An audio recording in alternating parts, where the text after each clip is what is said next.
El verano en Cheshire, Connecticut, olía a hierba recién cortada y a la promesa de tardes interminables junto a la piscina.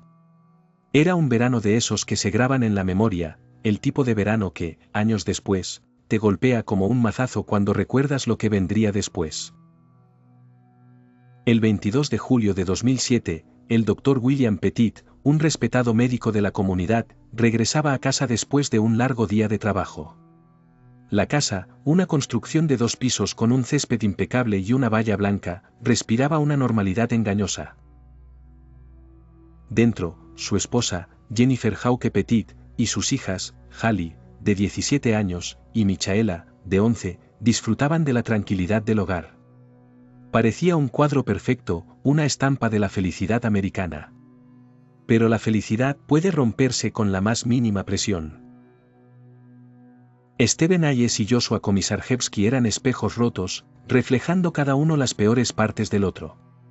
Hayes, un hombre corpulento con la mirada huidiza de un animal acorralado, arrastraba un historial de robos menores y una adicción persistente a la heroína. Komisarjevsky, en cambio, era diferente. Más delgado, con una inteligencia astuta que brillaba en sus ojos oscuros, era un manipulador nato. Hablaba con fluidez, convenciendo a otros de sus ideas retorcidas con una facilidad inquietante. Se encontraron en un programa de rehabilitación, un lugar donde las almas rotas buscaban reparación. Pero, en lugar de encontrar consuelo, hallaron una conexión, un pacto tácito que se selló en la oscuridad de sus propias frustraciones. Hayes admiraba la audacia de Komisarjevsky, su capacidad para ver el mundo como un patio de juegos donde todo estaba permitido. Komisarjevsky, a su vez, veía en Hayes la fuerza bruta, el músculo necesario para ejecutar sus planes. Nos merecemos algo mejor, le decía Komisarjevsky a Hayes, en las sesiones de terapia, con una voz suave pero persuasiva. El sistema nos ha fallado. Tenemos que tomar lo que es nuestro.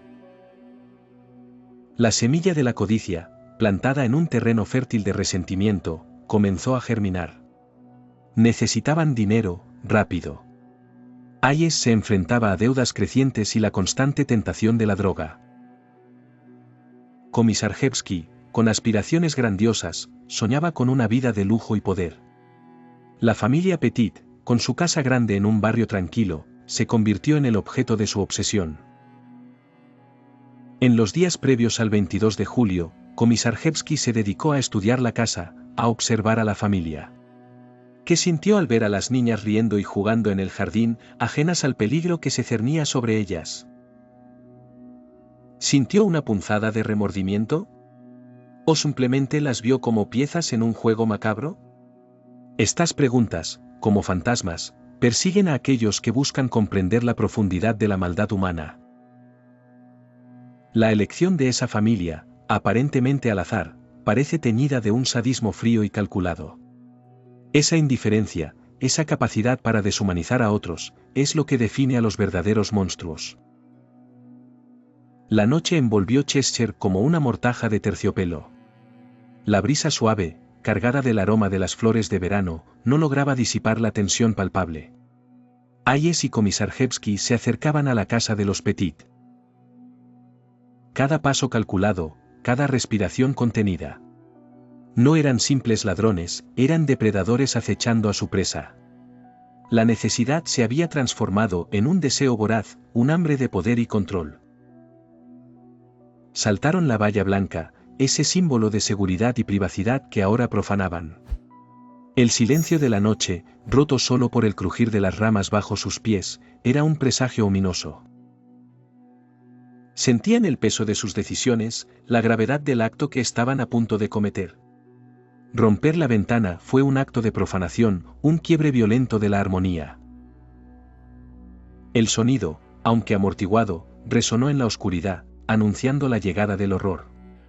Se deslizaron dentro, la oscuridad una cómplice silenciosa de sus intenciones. La casa dormía, confiada, ajena a la pesadilla que estaba a punto de despertarse. William Petit dormía profundamente, soñando quizás con un día mejor en la clínica o con las vacaciones familiares que planeaban. El ruido repentino, un crujido agudo seguido de un golpe sordo, lo arrancó bruscamente del sueño. La confusión inicial se transformó rápidamente en terror cuando dos figuras oscuras se abalanzaron sobre él. Antes de que pudiera siquiera intentar defenderse, Hayes lo golpeó con la culata de la pistola. El impacto fue brutal, el dolor explosivo, la sangre caliente inundando su cuero cabelludo. Cayó al suelo, aturdido y desorientado.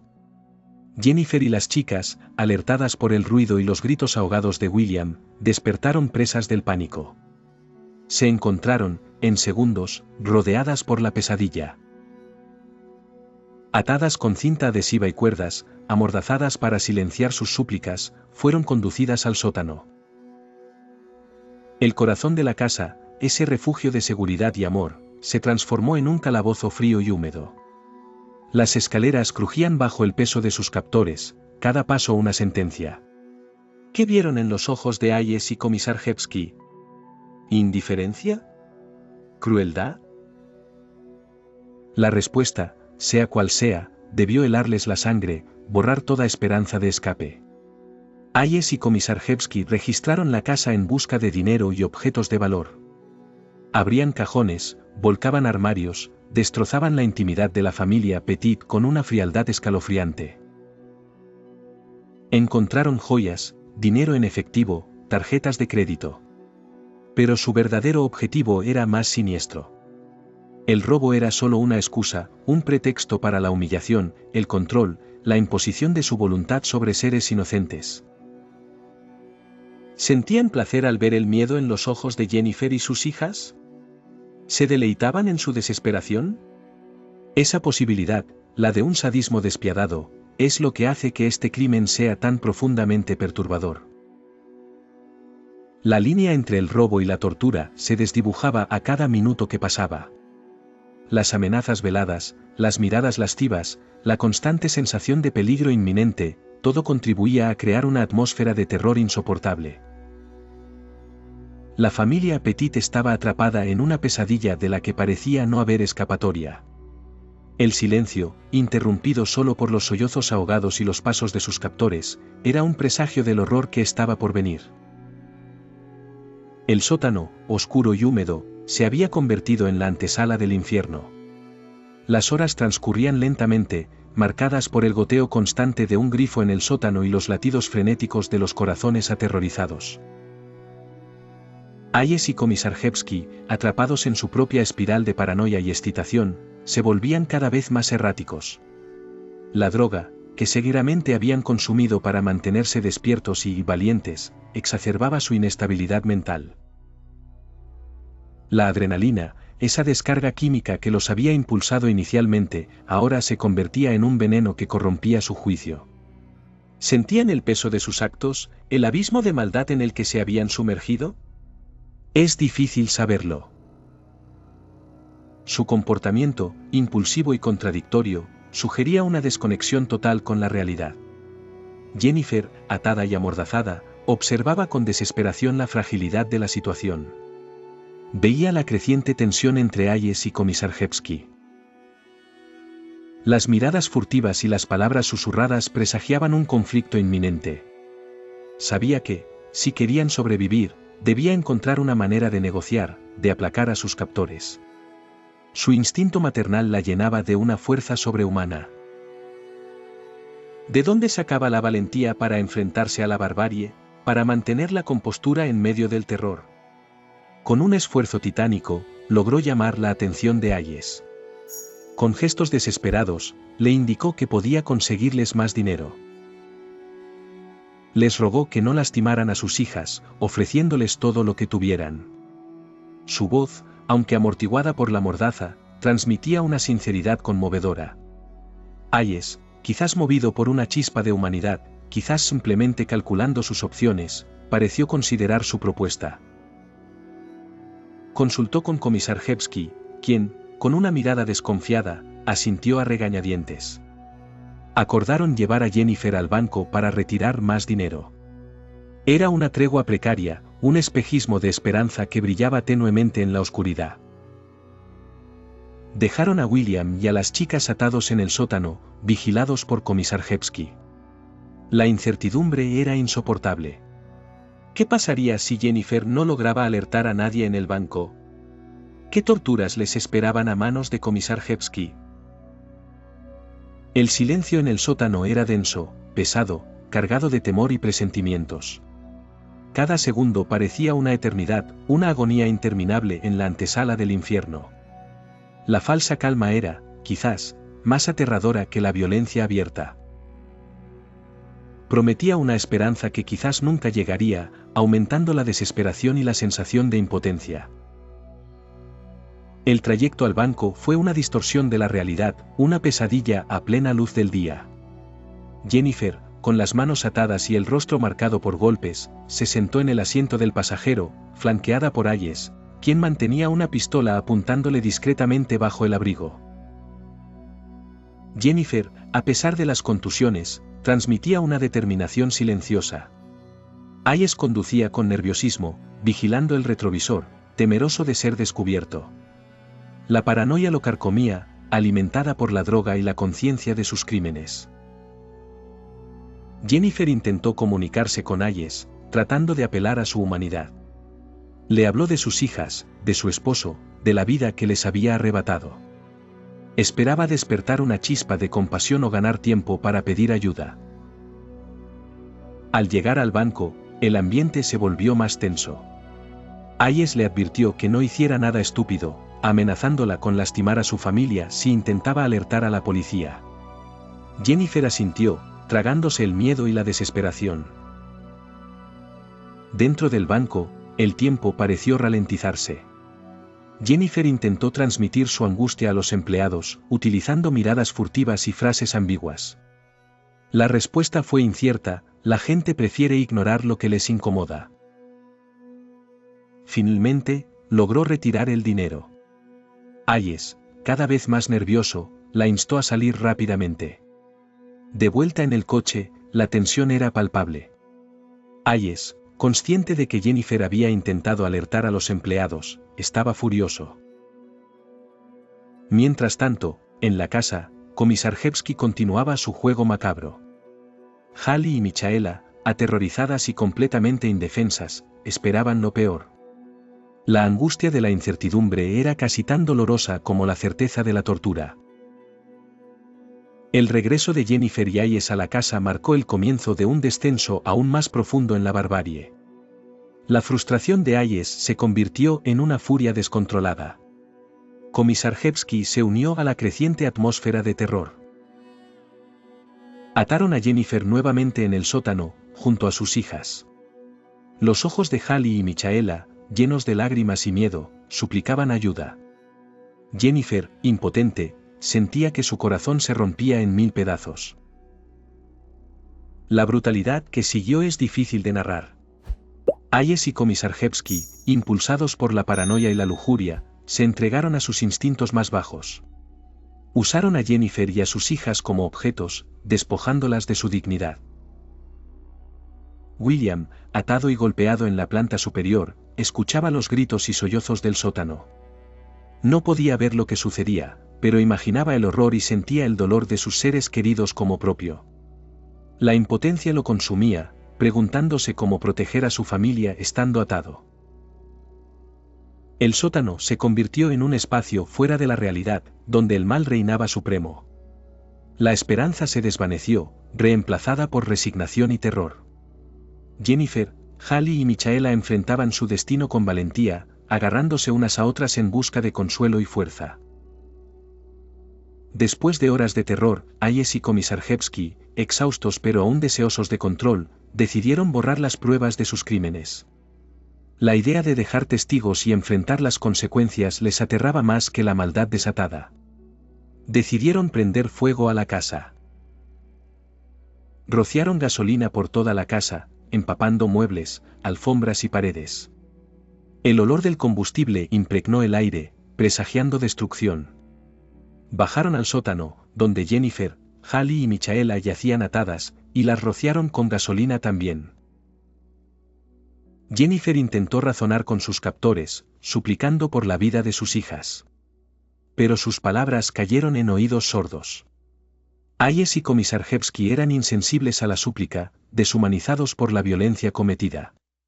Prendieron fuego a la casa y huyeron. El fuego se extendió rápidamente, consumiendo todo a su paso. Las llamas devoraban los recuerdos, transformando el hogar en una pira funeraria. William, atado en la planta superior, sintió el calor abrasador y el humo sofocante, luchando contra sus ataduras. Con una determinación sobrehumana, William logró liberarse y se arrastró hacia una ventana. La rompió y salió tambaleándose a la calle, cubierto de hollín y sangre, gritando por ayuda. El fuego atrajo la atención, alertando a los vecinos y servicios de emergencia. Para Jennifer, Hallie y Michaela, ya era demasiado tarde. El fuego, en lugar de purificar, se convirtió en un destructor, sellando su trágico destino. La noche se rompió en un caos de luces y sonidos, con sirenas de bomberos y policía acercándose a la casa en llamas. Los vecinos, despertados por el resplandor infernal y los gritos de William, salieron a la calle, contemplando la escena con horror. Las llamas se elevaban hacia el cielo, creando una columna de humo negro que oscurecía las estrellas. El calor impedía acercarse. William, desplomado en el césped, observaba la casa en llamas con horror. Los paramédicos lo atendían, pero su mente estaba en el sótano, con su esposa e hijas. Sabía, en lo más profundo de su ser, que era demasiado tarde. ¿Qué pensamientos lo atormentaban mientras veía su hogar desvanecerse en las llamas? ¿Sentía culpa por no haber podido proteger a su familia? ¿Rabia hacia los monstruos que habían perpetrado este acto de maldad? ¿O simplemente un vacío, una sensación de irrealidad que lo separaba del horror que estaba presenciando? Mientras los bomberos luchaban contra el fuego, los agentes de policía iniciaron la búsqueda de los perpetradores. La descripción de William, aunque confusa, fue suficiente para poner en marcha un operativo. La policía rastreó los alrededores, buscando cualquier señal de los asaltantes. Hayes y Komisarjevski, aterrorizados y desorientados, intentaban huir de la escena del crimen. Corrieron sin rumbo fijo, escondiéndose entre los árboles y las sombras. Pero la policía, apoyada por helicópteros y perros rastreadores, les pisaba los talones. Finalmente, fueron localizados cerca de una tienda de conveniencia, a poca distancia de la casa en llamas. Se produjo un breve enfrentamiento. Hayes, presa del pánico, intentó resistirse al arresto, pero fue rápidamente reducido por los agentes. Komisarjevski, más frío y calculador, se rindió sin oponer resistencia. ¿Mostraron algún remordimiento al ser capturados? ¿Algún reconocimiento del horror que habían causado? Los informes policiales indican que su principal preocupación era salvarse a sí mismos. Con la detención de Hayes y Komisarjevski, la pesadilla, al menos en su fase inicial, llegó a su fin. Pero para William Petit y para la comunidad de Cheshire, el dolor y el horror apenas comenzaban. La noche de las sirenas había revelado una oscuridad que nunca podría ser olvidada. A medida que amanecía sobre Cheshire, la escena de la casa quemada de los Petit revelaba la magnitud de la tragedia. Las llamas habían sido sofocadas, pero el humo seguía elevándose lentamente, impregnando el aire con un olor a muerte y desolación. La casa, antes un símbolo de felicidad familiar, era ahora un esqueleto ennegrecido, un monumento al horror. Los bomberos, después de horas de arduo trabajo, comenzaron a inspeccionar los restos de la casa. La búsqueda de supervivientes se había convertido en una macabra tarea. Con extrema precaución y respeto, sacaron los restos de Jennifer, Hallie y Michaela del sótano. Sus cuerpos, irreconocibles, fueron identificados posteriormente a través de registros dentales y pruebas de ADN. La noticia de la muerte se extendió como la pólvora. La comunidad de Cheshire y el mundo entero quedaron conmocionados. La gente lloraba en las calles, abrazándose en busca de consuelo. Las iglesias abrieron sus puertas, ofreciendo un espacio para la oración y el duelo. Las banderas ondeaban a media asta. William Petit, gravemente herido y traumatizado, fue trasladado a un hospital cercano, donde fue sometido a múltiples cirugías. Luchaba por su vida, tanto física como emocionalmente. La pérdida de su esposa y sus hijas era un golpe devastador. ¿Cómo se puede seguir viviendo después de una tragedia de tal magnitud? ¿Cómo se puede encontrar sentido en un mundo donde el mal puede triunfar de manera tan abrumadora? Estas preguntas atormentaban a William y a todos aquellos que intentaban comprender su sufrimiento. La investigación policial sobre el caso se intensificó. Los detectives trabajaron incansablemente para reconstruir los hechos, para comprender los motivos de Hayes y Komisarjevski, para llevarlos ante la justicia. La evidencia forense proporcionó detalles escalofriantes. A medida que la historia se desarrollaba en los medios de comunicación, el mundo entero observaba con horror e indignación. Las imágenes de la casa quemada, los rostros sonrientes de Jennifer, Hallie y Michaela, las declaraciones de los vecinos, todo contribuía a la consternación. La comunidad de Cheshire se unió en su dolor y su determinación de honrar la memoria de la familia Petit. Se organizaron colectas de fondos para ayudar a William con los gastos médicos y funerarios. Se crearon becas en memoria de Hallie y Michaela. Se planeó la construcción de un parque conmemorativo en el lugar donde había estado la casa, un lugar de reflexión y recuerdo. Pero, a pesar de los esfuerzos por sanar y seguir adelante, las cenizas de la tragedia seguían ardiendo. Los ecos del horror resonaban en los corazones y las mentes de todos aquellos que habían sido tocados por la historia de la familia Petit.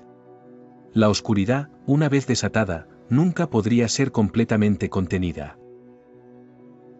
El arresto de Steven Hayes y Joshua Komisarjevski marcó el comienzo de un largo y doloroso proceso judicial.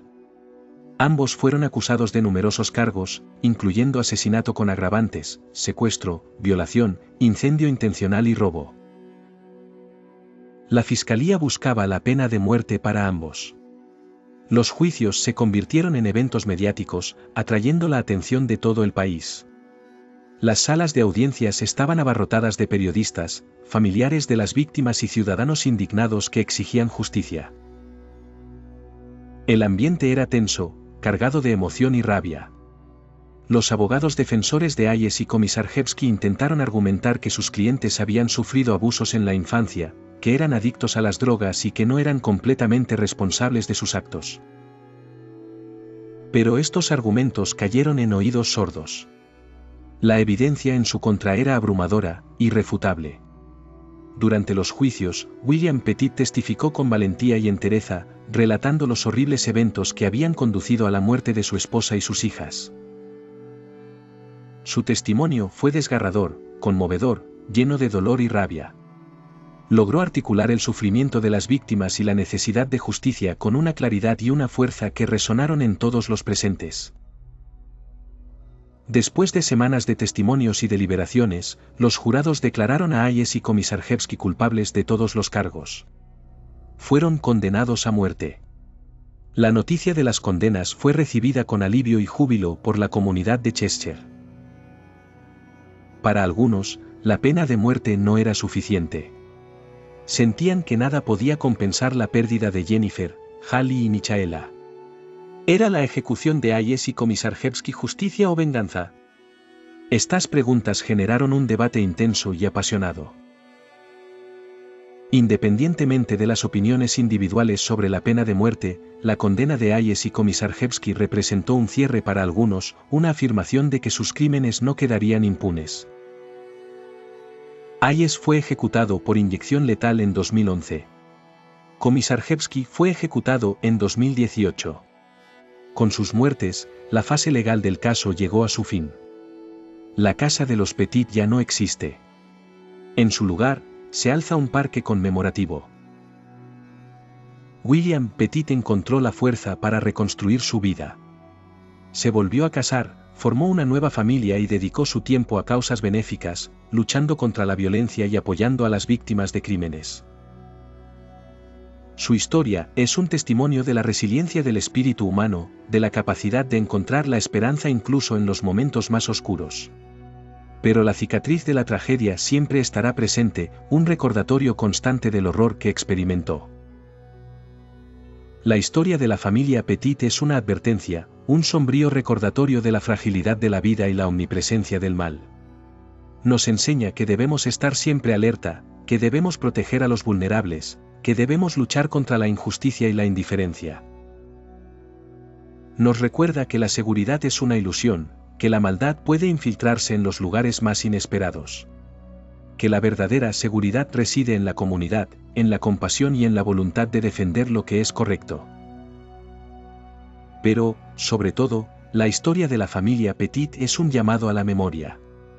No debemos olvidar los nombres de Jennifer, Hallie y Michaela. Debemos recordar su alegría, su amor, su potencial truncado.